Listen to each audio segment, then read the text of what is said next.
এক গ্রামে দুটো বন্ধু ছিল। তারা অনেক ভালো বন্ধু ছিল। সেই ছোটবেলা থেকে তারা বন্ধু। তো একদিন তারা কি করলো, জঙ্গলে হাঁটতে আসবে।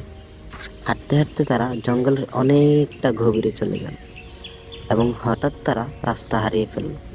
তো তারা দুজনে অনেক দুশ্চিন্তায় পড়ে গেল। হঠাৎ তাদের সামনে একটি বাঘ চলে আসলো, সিংহ চলে এসেছে। সিংহ এসে তাদেরকে ধরে নিয়ে যাবে। তারা অনেকটা ভয় পেয়ে গেল সিংহর গর্জন শুনে। এক বন্ধু কি করলো, দৌড়ে আগে আগে পালিয়ে গেল অপর বন্ধুকে রেখে, এবং পিছনের বন্ধুটা রাস্তায় পড়ে গেল। পড়ে গিয়ে অনেকটা ব্যথা পেল। ব্যথা পেয়ে সে কান্না করতে শুরু করে দিল।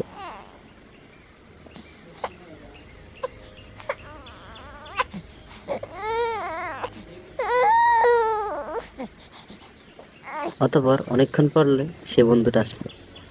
অতঃপর এক বন্ধু বলল, বন্ধু তুই এটা করতে পারলি? আমরা সেই ছোটবেলার বন্ধু, অথবা তুই আজকে একটু বিপদ দেখে আমাকে ফেলে চলে গিয়েছিস। এই কথা শুনে অপর যে বন্ধুটা, সে বন্ধুটা বলল, আরে বন্ধু, আমি একটু বেশি ভয় পেয়ে গেছিলাম বুঝছিস, না হয় তোরে ফেলে যেতাম না। আমি অনেক ভয় পেয়ে গেছি। আমি কি করতাম বুঝতেছিলাম না। আমি তো ভেবেছি তুই আমার পিছে পিছে আসতেছিস, তাই না হয় তোর ফেলে যেতাম না বন্ধু। তখন ওই বন্ধু বলল, আরে বুঝছি ভিতর ডিম কোথাকার, এত ভয় পেলে চলে? আমি আছি না, এত ভয় পাচ্ছিস কেন? ওই বন্ধু বললো, আচ্ছা হয়েছে হয়েছে, বাইরের রাস্তা তো হারিয়ে ফেলছি, এবার চল, সন্ধ্যা নামার আগে বাড়িতে যেতে হবে। এটা বললে দুই বন্ধু আবার আগের মতো ভালো হয়ে গেল, মিলেমিশে গেল। অতঃপর বলল, আচ্ছা চল তাহলে যাওয়া যাক। দু বন্ধু আবার হাঁটা শুরু করলো। হাঁটতে হাঁটতে হাঁটতে হাঁটতে অনেকক্ষণ হাঁটার পর তারা অথবা গ্রামে এসে পৌঁছালো।